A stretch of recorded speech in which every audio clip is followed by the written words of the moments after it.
So real quickly, my name is Chan Hillman. I'm a professor at the University of Oklahoma. I'm a psychologist by training, and I've been doing HOPE work for about 12 years now. My work is primarily in the context of trauma and adversity. But before I get started in talking about HOPE and introducing the language of HOPE, the first thing that I want to say is that HOPE is good for everybody. The power of HOPE works really well for children, for adolescents, for adults. There's over 2,000 published research studies on HOPE that show that HOPE is one of the single best predictors of our ability to thrive. I've just focused all of my work on high trauma children and adults, and specifically looking at how nurturing HOPE can help children overcome adversity to achieve a future and a capacity to thrive. So just a little bit of an introduction. I do want to again repeat that HOPE is good for everybody. It's not just for trauma exposed kids. So with that being said, I'll go ahead and get started.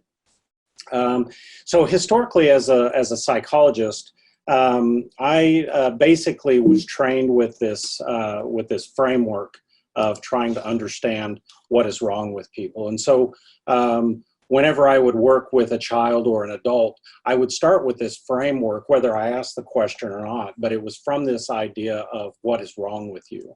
And that well-being, or that our ability to thrive, was based upon this idea that if I could reduce what is wrong with you, then that must be well-being. And what I learned as I began to discover HOPE is that the reduction of what's wrong with you is not well-being. It's not well-being at all. The reduction of depression is not happiness. It's not well-being. It is simply the reduction of what's wrong with you. As I think hopefully most of you are familiar with the adverse childhood experiences and sort of how that's emerging in our state as one of the more well-known and recognized frameworks for understanding adversity and trauma. It is really shifting the question that we have from what's wrong with you to a better understanding of what happened to you.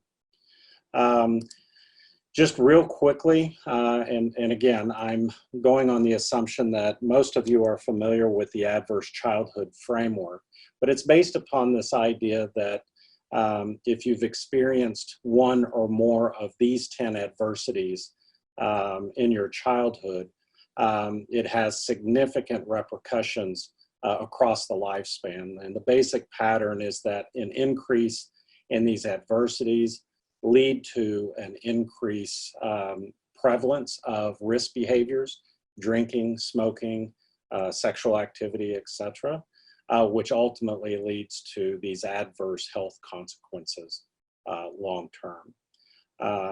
The idea is that you look at each of these categories, these 10 items, and simply if you have experienced this adversity, you get a score of 1. If you did not, you get a score of 0.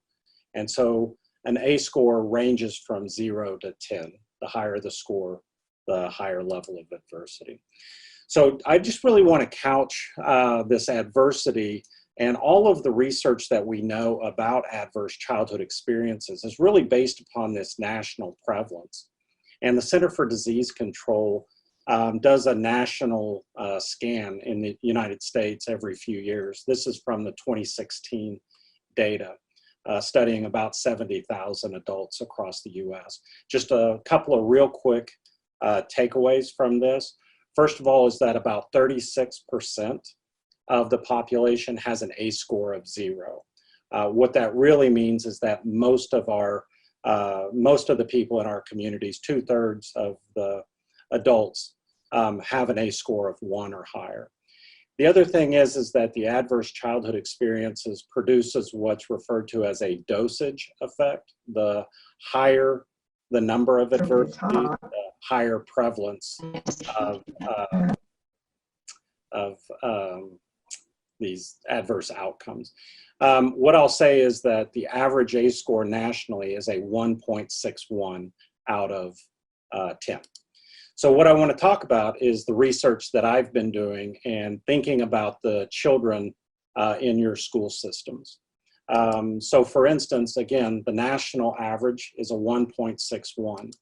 I do the national research on children exposed to domestic violence, and we study about 2,000 children every summer. And these children have an average ACE score of over a 4. By the way, the average age of these kids is 10 years old. So very young children, very high trauma. And so our framework has always been based upon the idea of what does a rage-filled youth become?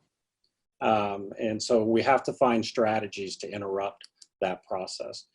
The adjudicated youth, average ACE score, again, over a 4. Foster youth in our state, I get to do the research for our foster youth who are aging out.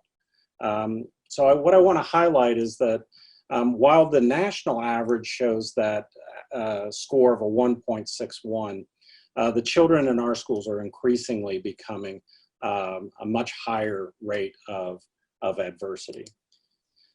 And so that has really led us to a better sort of emerging framework of trauma-informed practice, trauma-informed care.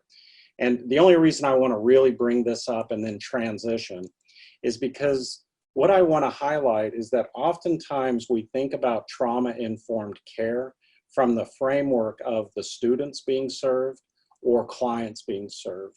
But when we think about trauma-informed care, it also includes faculty and staff who are providing services to high trauma youth. So trauma-informed care is about taking care of both clients as well as service providers.